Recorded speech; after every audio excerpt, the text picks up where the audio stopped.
Hello everyone and welcome back to psycho. Ecology और environment की इस वीडियो में आज हम energy flow, food chain, food web और ट्रॉपिकल लेवल्स को देखेंगे। तो चलिए वीडियो को शुरू करते हैं बिना किसी देरी के। सबसे पहले देखते हैं एनर्जी फ्लो या फिर ऊर्जा का प्रवाह। खाद्य श्रृंखला में ऊर्जा का एक पोषक स्तर से दूसरे पोषक स्तर में क्रमबद्ध स्थानांतरण ऊर्जा प्रवाह या फिर एनर्जी फ्लो कहलाता है। देखिए खाद्य श्रृंखला में क्या होता है, ट्रॉपिकल लेवल्स होते हैं, यानी कि पोषक स्तर होते हैं। पोषक स्तर यानी जैसे कि एक प्रोड्यूसर है, प्रोड्यूसर को किसने खाया, प्राइमरी कंज्यूमर ने, फिर उसको किसी और ने खाया, फिर इस टाइप से खाया। तो जो ये लेवल है इन्हीं को बोला जाता है ट्रॉपिकल लेवल। ठीक, जैसे कि एक लेवल हो गया, ये दूसरा लेवल हो गया, तीसरा, चौथा, 4 लेवल हो गए, इनको बोला जाता है ट्रॉपिकल लेवल। अभी इसको आगे देखेंगे हम। तो इसमें जो एनर्जी का फ्लो हो रहा है, यानी जो प्रोड्यूसर को प्राइमरी कंज्यूमर ने खा लिया, तो जो एनर्जी का फ्लो हुआ उसी को एनर्जी फ्लो बोला जाता है इकोलॉजी में। ठीक है, पारिस्थितिक तंत्र में ऊर्जा का संचयन तथा व्यवहार ऊष्मागतिकी के दो मूल नियमों के आधार पर किया जाता है। पहला नियम क्या है ऊष्मागतिकी का, कि ऊर्जा ना तो उत्पन्न किया जा सकता है ना ही इसको नष्ट किया जा सकता है, सिर्फ इसको एक रूप से दूसरे रूप में ट्रांसफर किया जा सकता है ना, एक अवस्था से दूसरे अवस्था में इसको परिवर्तित किया जा सकता है केवल।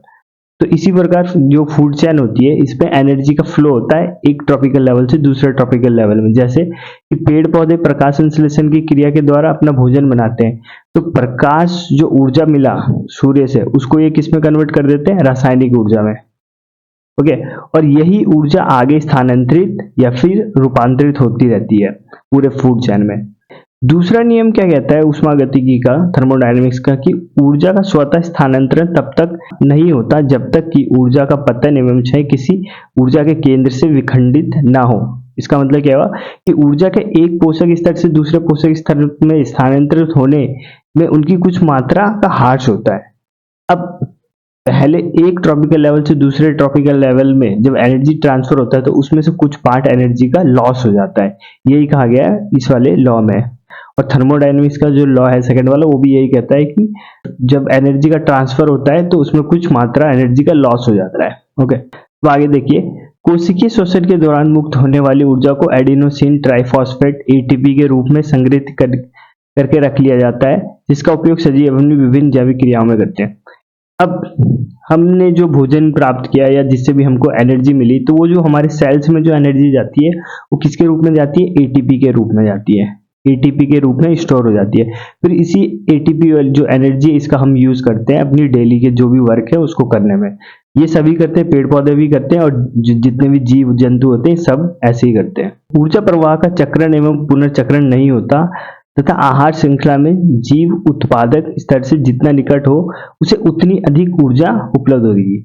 इसका कहना है कि ऊर्जा का रिसाइकल तो होगा नहीं, एक बार जो ऊर्जा ट्रांसफर हो गई वो हो गई, दोबारा वो ऊर्जा नहीं मिलेगी, तो इसका कोई पुनर्चक्रण नहीं होता, कोई रिसाइकल नहीं होता है। दूसरा कि जो भी जीव जंतु प्रोड्यूसर यानी कि जो उत्पाद है उसके जितने करीब रहेगा उसको उतना ही अधिक एनर्जी मिलेगा। ऐसा क्यों होता है, क्योंकि इसमें 10% वाला लॉ आ जाता है। अब 10% लॉ मैं आपको बता देता हूँ। लिंडमैन नामक एक वैज्ञानिक है, इन्होंने 10% का लॉ दिया है।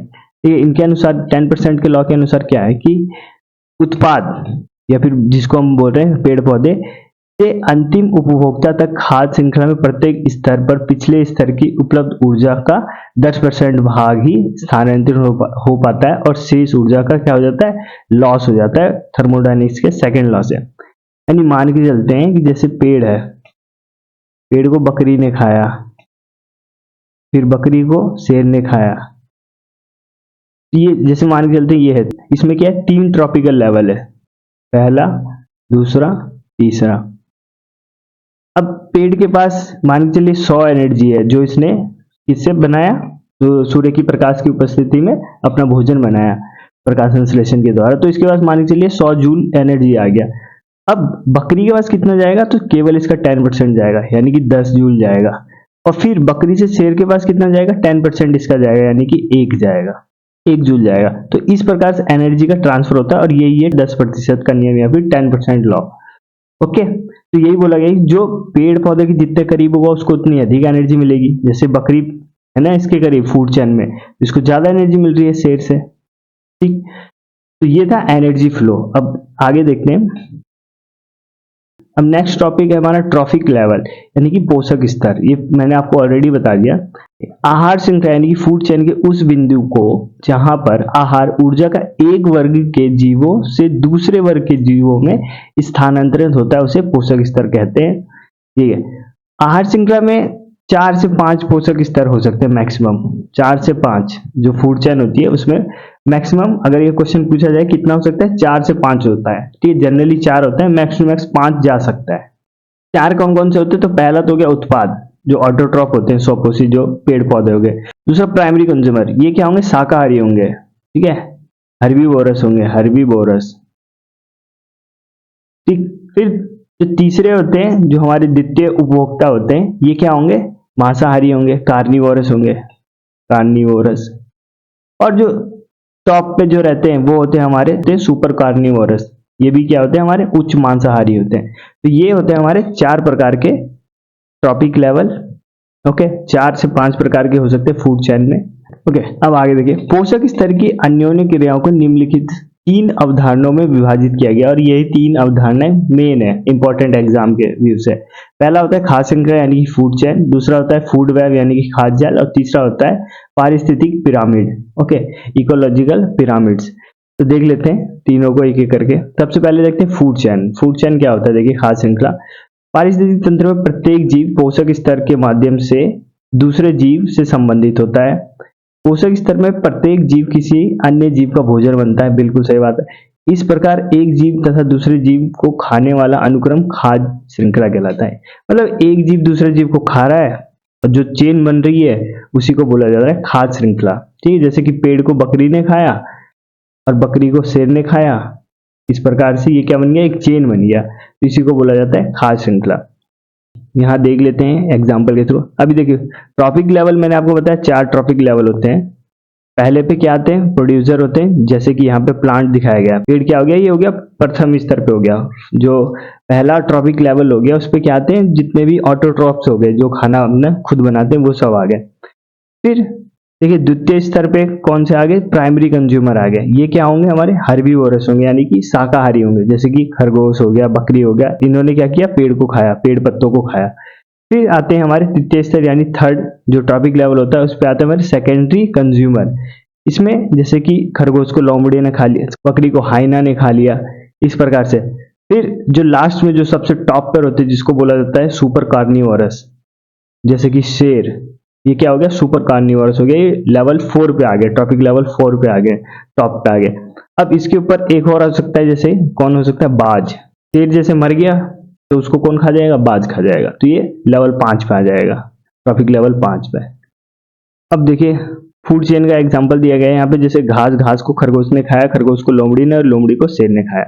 इसी प्रकार जैसे पानी में हमने देखा पिछली वीडियो में, प्लैंकटन होता है, प्लैंकटन को मछली खाता है और मछली को मगरमच्छ, ये भी एक फूड चेन हो गया। अब जो फूड चेन होती है वो 2 टाइप्स की होती है, एक होता है ग्रेजिंग फूड चेन यानी कि चारण खाद्य श्रृंखला, एक होता है डेट्रिटस फूड चेन। तो देखिए दोनों को एक एक करके देखते हैं। पहला जो ग्रेजिंग फूड चेन है, ग्रेजिंग फूड चेन और डेट्रिटस फूड चेन, इन दोनों में मेन डिफरेंस ये है कि जो ग्रेजिंग फूड चेन है, इसकी शुरुआत कहाँ से होती है, हरे पेड़ पौधे से होती है। ये जो ट्रॉपिक लेवल फर्स्ट कौन सा होगा, पेड़ पौधा होगा। जबकि डेट्रिटस में क्या होता है, मरे हुए कार्बनिक पदार्थ हो गए, जैसे मरे हुए जीव हो गए या फिर मरे हुए पेड़ पौधे हो गए, यहाँ से इनकी शुरुआत होती है। मेन डिफरेंस यही है। ओके, तो ग्रेजिंग में क्या होता है, हरे पेड़ पौधे से प्रारंभ होके फिर जो हर्बीवोरस होते हैं, फिर कार्निवोरस होते हैं, फिर इसके बाद ये बढ़ता रहता है, इस प्रकार से होता है। और जो डेट्रिटस फूड चेन होता है उसमें कहाँ से शुरू होता है, जो मरे हुए जीव जंतु थे वहां से शुरू होता है, फिर सूक्ष्म जीव आ गए, इसमें बैक्टीरिया वगैरह आ गए, फिर उसके बाद क्या आ गए, पैरासाइट वगैरह आ गए, परभक्षी, ये सब आ जाते हैं इसमें। ठीक है, ये 2 प्रकार के हमारे फूड चेन पाए जाते हैं। यहाँ पे दिखाया गया पहला वाला, ये देखिए पहला वाला जो ग्रेजिंग फूड चेन है, इसमें देखिए घास को खाया कीड़े ने, कीड़े को मेढक ने, मेढक को सांप ने, फिर सांप को चील ने। ठीक, और दूसरा देखिए जो हमारा डेट्रिटस फूड चेन है, उसमें क्या सबसे ऊपर क्या होता है, मरे हुए जीव, मृत जीव जंतु या मृत कार्बनिक पदार्थ, ये हो गया। फिर उसको कौन खाता है, सूक्ष्म जीव खाता है, फिर सूक्ष्म जीव को मृत भक्षी खाते हैं और उनको परभक्षी यानी कि पैरासाइट खा जाते हैं। ओके, और दोनों खाद्य श्रृंखला में मुख्य अंतर क्या है, जो प्रोड्यूसर है उनके बीच अंतर होता है। जहां पे ग्रेजिंग वाले में क्या होता है, पेड़ पौधे होते हैं और वहीं पे जो हमारा ये डेट्रिटस होता है इसमें क्या होता है, मृत कार्बनिक पदार्थ होता है। ठीक, मेन ये अंतर है। अब देखिए आगे, खाद्य श्रृंखला में प्रदूषक तत्वों का संचय। अब जो खाद्य श्रृंखला है इसमें अगर पॉल्यूटेंट आ गए तो उसका क्या इफेक्ट पड़ता है वो देख लेते हैं। तो इसको हमने दो भागों में बांटा है। देखिए दोनों भाग एग्जाम में पूछे गए, बहुत बार पूछेंगे ये अलग अलग एग्जाम में। पहला होता है बायो एक्यूमुलेशन और दूसरा होता है बायो मैग्निफिकेशन। ये तो सुना ही होगा आपने, बायो मैग्निफिकेशन। तो देखिए एक एक करके, जैव संचयन या फिर बायो एक्यूमुलेशन, इसमें क्या होता है, इसमें प्रदूषकों का एक ही पोषक स्तर पर संचय बढ़ता जाता है। ठीक, ट्रॉपिकल लेवल देखा हमने, तो इसमें क्या होता है बायो एक्यूमुलेशन में कि एक ही ट्रॉपिकल लेवल पे जो जीव जंतु है उसमें पॉल्यूटेंट की मात्रा बढ़ती रहेगी, एक ही ट्रॉपिकल लेवल पे। ठीक है, दूसरे ट्रॉपिकल लेवल पे नहीं पहुंचेगा ये। परंतु दो जीव एवं प्रजातियों के मध्य जैव संचयन का स्तर अलग अलग हो सकता है। ठीक, मतलब कि एक ही ट्रॉपिक लेवल पे तो पॉल्यूटेंट बढ़ रहा है और दूसरे, जैसे कि मान के चलिए एक मैं बना लेता हूँ ट्रॉपिक लेवल 3-4 बना दिया, तो मान के चलिए जैसे इस वाले लेवल पे ये पॉल्यूटेंट आ गया, तो इस पे क्या होगा, एक तो पॉल्यूटेंट जितने भी जीव होंगे उनकी पॉल्यूटेंट की मात्रा बढ़ती रहेगी, और तीसरे नंबर जो तीसरा ट्रॉपिक लेवल है, जरूरी नहीं कि यहाँ पे पहुंच पाए। ठीक है, यहाँ पहुंच भी सकता है पॉल्यूटेंट, प्रदूषक पदार्थ नहीं भी पहुंच सकता है। तो यही होता है बायो एक्यूमुलेशन में कि एक ट्रॉपिकल लेवल ही इफेक्ट पड़ता है अच्छी खासी मात्रा में। फिर जो दूसरा होता है हमारा बायो मैग्निफिकेशन, इसमें देखिए इसमें क्या होता है कि इसमें पोषक स्तर के बढ़ने के साथ साथ उनमें संचित प्रदूषकों की मात्रा भी में वृद्धि होने लग जाती है। अब जैसे 1, 2, 3, 4 इसमें ट्रॉपिक लेवल है, मान के चलिए पहले वाले में प्रदूषक कितना है, 10 मान के चलिए, मैं 10 यूनिट ले लेता हूँ। दूसरे वाले टॉपिक लेवल जैसे 2 ने 1 को खाया तो यहाँ पे 20 हो जाएगा, यहाँ पे 30 हो जाएगा, यहाँ 40, मतलब कि जो पॉल्यूटेंट की मात्रा है वो बढ़ती रहेगी। जैसे जैसे हमारा जो फूड चेन आगे बढ़ता रहेगा वैसे वैसे इसमें पॉल्यूटेंट की मात्रा बढ़ती रहेगी, जो दूषित पदार्थ है उसकी मात्रा बढ़ती रहेगी। इसका बेस्ट एग्जाम्पल है वल्चर जो होते हैं, वल्चर यानी कि गिद्ध। क्या हुआ था गिद्धों के साथ कि जैसे पशु हो गए हमारे, गाय भैंस हो गए, तो इनकी तबीयत खराब हो जाती थी तो इनको दवाई दिया जाता था। तो दवाई में क्या दिया जाता था, डेक्लोफेनेक। तो डेक्लोफेनेक से क्या होता है, इनको दवाई दे दिया गाय भैंस को, तो ये गाय भैंस ठीक हो गए या ठीक नहीं भी हो गए, मर गए, कुछ भी हो गया। अब इनकी बॉडी में डेक्लोफेनेक की मात्रा आ गई, डेक्लोफेनेक। अब क्या करते हैं कि पशुओं को फेंक देते हैं कहीं पे या कहीं पे भी डाल दिया, तो अब ये जो गिद्ध आते हैं, गिद्ध इनको खाते हैं। ठीक, अब गिद्धों ने जब इनको खाया, जिनकी बॉडी में डेक्लोफेनेक की मात्रा थी, जो दवाई थी उसकी मात्रा, इसने एक पॉल्यूटेंट की तरह काम किया, दूषित पदार्थ की तरह, और ये गिद्धों की बॉडी में पहुंच गया और गिद्ध मरने लग गए। इसके बाद इतनी अधिक मात्रा में मरने लगे कि सिर्फ गिद्धों की 2% आबादी बची पूरे दुनिया में। ठीक, ये किसके फलस्वरूप हुआ था, तो ये इसी की वजह से, बायो मैग्निफिकेशन की वजह से। ठीक, मतलब प्रदूषक पदार्थ है उसकी मात्रा बढ़ गई थी, जैसे ट्रॉपिक लेवल बढ़ा उसके साथ साथ इनमें जो प्रदूषक की मात्रा बढ़ने लग गई। फिर उसके बाद ये दवाई को इसको बैन कर दिया गया था पशुओं के लिए। ठीक, ये हो गया हमारा बायो एक्यूमुलेशन और बायो मैग्निफिकेशन। अब आगे देखते हैं हमारा फूड वेब। फूड वेब क्या होता है, फूड वेब क्या होता है, देखिए पारिस्थितिक तंत्र में खाद्य श्रृंखला रैखिक न होकर जटिल हो जाती है, क्योंकि कुछ जीव एक से अधिक प्रकार के भोजन ग्रहण करते हैं तथा एक प्रकार का भोजन अनेक प्रकार के जीवों द्वारा खाया जाता है। ऐसी स्थिति में खाद्य जाल का निर्माण होता है। फूड चेन में हमने देखा कि एक जीव दूसरे जीव को खा रहा है, फिर दूसरे जीव को तीसरा जीव खा जा रहा है, इस टाइप से हो रहा है, और एक रैखिक मतलब एक लाइन में ऊर्जा का फ्लो हो रहा है, एनर्जी का फ्लो हो रहा है। अब जरूरी थोड़ी ना कि जो शेर है सिर्फ बकरी को खाएगा, शेर जिराफ को भी खा सकता है, खरगोश को भी खा सकता है। इस प्रकार से जो ये चेन है वो जटिल हो जाएगी। तो बहुत सारी जो फूड चेन है वो मिलकर क्या बनाती है, फूड वेब बनाती है, यानी खाद्य जाल बनाती है। जैसे कि आपको एग्जाम्पल नीचे देखिए, ये पेड़ है, पेड़ को जिराफ ने खा लिया और जिराफ को फिर शेर खा लेगा, फिर इसी प्रकार पेड़ को बकरी ने खाया, बकरी को शेर ने खाया। अब यहाँ देखिए फूड चेन, कितनी फूड चेन है, 2 फूड चेन है। एक इस साइड से अगर आप जाओगे तो एक फूड चेन मिलेगी, फिर अगर आप इस साइड से जाओगे तो दूसरी फूड चेन मिलेगी। ठीक, तो बहुत सारी फूड चेन मिलकर क्या बनाती है, फूड वेब बनाती है, खाद्य जाल बनाती है। खाद्य जाल में ऊर्जा का प्रवाह एक दिशा है, एक दिशा किंतु बहुमार्गीय होता है। अब एनर्जी का फ्लो तो एक दिशा में ही होगा, मतलब नीचे से ऊपर की साइड ही होगा ना, ट्रॉपिकल लेवल जैसे जैसे बढ़ेगा उस साइड ही जाएगा एनर्जी का फ्लो। पर इसके मार्ग अनेक हो सकते हैं, जैसे कि देखिए एक ये मार्ग हो सकता है, यहाँ पे एक ये मार्ग हो गया, फिर एक ये मार्ग हो सकता है, एक ये मार्ग हो सकता है, मतलब रास्ते अनेक हो सकते हैं लेकिन जो डायरेक्शन है एनर्जी का वो एक ही डायरेक्शन में जाएगा। खाद्य जाल में जीवधारियों को वैकल्पिक भोज्य पदार्थ उपलब्ध रहते हैं, जिससे पारिस्थितिक तंत्र में अधिक स्थिरता की संभावना बनी रहती है। अब इसमें क्या होता है, एक जीव को खाने के लिए एक से अन्य ऑप्शन होते हैं। फूड चेन में जहां पे हमने देखा कि एक ही ऑप्शन होता है, फूड वेब में एक से ज्यादा ऑप्शन होते हैं। जैसे कि शेर को देखिए, वो जिराफ को भी खा सकता है और बकरी को भी खा सकता है, जो उसे मिल जाए उसको खा जाएगा।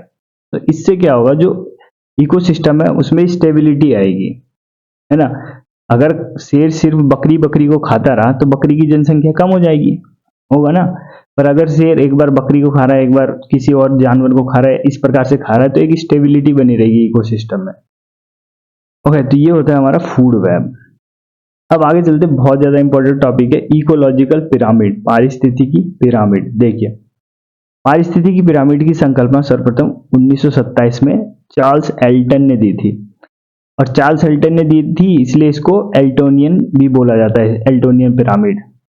ठीक, तो याद रखना है आपको, पारिस्थितिक जो पिरामिड है इसका कॉन्सेप्ट किसने दिया था, चार्ल्स एल्टन ने दिया था, इसलिए इसको एल्टोनियन पिरामिड भी कहते हैं। प्रथम पोषक स्तर उत्पाद को आधार मानकर उत्तरोत्तर पोषक स्तरों को चित्र द्वारा निरूपित किया जाए तो एक पिरामिड का आकार प्रदर्शित करेगा, जिसे पारिस्थितिक पिरामिड कहते हैं। उन्होंने बोला कि आप जो प्रोड्यूसर है उसको आधार बना लो और फिर उसके बाद ड्रॉ करते रहो कि इसको कौन खा रहा है। तो जैसे पेड़ हो गया, पेड़ को बकरी लोग खा रहे हैं, फिर बकरी को शेर खा रहे हैं, इस टाइप से अगर आप ड्रॉ करते रहोगे तो एक पिरामिड का शेप ले लेगा, चाहे ये उल्टा बनेगा या फिर उल्टा बन सकता है। अब जो इकोलॉजिकल पिरामिड है ये 3 प्रकार के होते हैं, 3 प्रकार के। देखिए कौन कौन से होते हैं। पहला होता है नंबर पिरामिड, संख्या का पिरामिड। दूसरा होता है बायोमास का पिरामिड, और तीसरा होता है एनर्जी का पिरामिड। देखिए एक एक करके देखते हैं। संख्या पिरामिड, नंबर पिरामिड, इसमें क्या होता है, इस पिरामिड में उत्पादों तथा क्रमिक रूप से बढ़ते पोषक स्तरों के जीवों की संख्या के मध्य संबंध दर्शाया गया। मतलब कि नंबर देखा जाता है कि जैसे मान के चलिए हम एक एग्जांपल ले लेते हैं, घासीय स्थली, घास का मैदान है, वहां पे एक इकोसिस्टम है, उसमें देखते हैं तो घास की संख्या क्या होगी, बहुत ज्यादा होगी, घास की संख्या बहुत ज्यादा होगी। फिर घास में मान के चलिए घास को खाने वाले छोटे मोटे कीड़े होंगे, उसकी संख्या घास से कम होगी। फिर इन कीड़ों को खाने वाले कुछ जीव होंगे, जैसे मेंढक हो गया या कुछ, उनकी संख्या इनसे भी कम होगी। फिर मेंढक को खाने वाले जैसे सांप हो गया, उसकी संख्या इससे भी कम होगी। तो संख्या देखा जाता है इसमें, ओके, संख्या देखा जाता है कि कौन से ट्रॉपिक लेवल में कितनी संख्या है जीवों की संख्या, उसके आधार पर इस पिरामिड को बनाया जाता है। अब ये पिरामिड सीधा भी बन सकता है और उल्टा भी बन सकता है, ठीक है। जैसे अभी हमने देखा घास वाला, अगर हम इकोसिस्टम उठाएं तो उसमें सीधा बन रहा है क्योंकि घास की संख्या ज्यादा है, उसके बाद जो जीव आ रहे हैं उनकी संख्या थोड़ी थोड़ी और कम होती जा रही है। पर एक अगर हम वृक्ष लें, एक पेड़ लेते हैं, सिंपल सा पेड़ लेते हैं, तो उसमें देखिए उल्टा बनेगा। उल्टा कैसे बनेगा, मान के लिए यहाँ पे T1 है, यानी पेड़ है, सिर्फ पेड़ तो एक ही हो गया ना, नंबर देखा जाए पेड़ एक। अब इस पे छोटे मोटे कीड़े होंगे, उनकी संख्या इससे तो ज्यादा ही होगी एक पेड़ से। फिर इनको खाने वाले जो पक्षी मान लेते हैं, बर्ड्स हो गए, उनकी संख्या इनसे भी ज्यादा होंगे। अब इन बर्ड्स को खाने वाले जो भी होंगे, बड़े जीव या चील हो गए, बाज हो गए, इनकी संख्या इससे भी ज्यादा होगी। तो इस प्रकार से क्या हो गया, नंबर बढ़ता जा रहा है ऊपर। तो ये क्या बन गया, उल्टा पिरामिड बन गया। समझ में आ गया उल्टा पिरामिड और सुल्टा पिरामिड कैसा होता है। अगर इसको हम चित्र के रूप में देखें, देखिए कुछ इस प्रकार से दिखेगा। जैसे घास के मैदान में देखिए T1 क्या है, ट्रॉपिकल लेवल है, T for tropical level. Tropical level 1 में क्या आएंगे, घास आएगा, जो अपना खाना खुद बनाते हैं, ऑटोट्रॉपिक। फिर जो घास को खाने वाले T2 में इनकी संख्या और कम हो गई, फिर T3 में और कम हो गई, T4 में और कम हो गई। ये सुल्टा पिरामिड हो गया, फिर सीधा पिरामिड हो गया। अब अगर पेड़ की बात करें तो T1 में क्या आ गया, पेड़ आ गया, जो अपना खाना खुद बना रहे हैं, प्रोड्यूसर। उसके बाद इस पेड़ से जो खा रहे हैं कीड़े मकोड़े जो भी होंगे, कीट पतंगे जो पेड़ से अपना भोजन ले रहे हैं, वो आ गए यहाँ पे, इनको खाने वाले ये, इनकी संख्या बढ़ती जा रही है। तो पेड़ में अगर पूछा जाए कि जो संख्या का पिरामिड है वो कैसा बनेगा, तो उल्टा बनता है।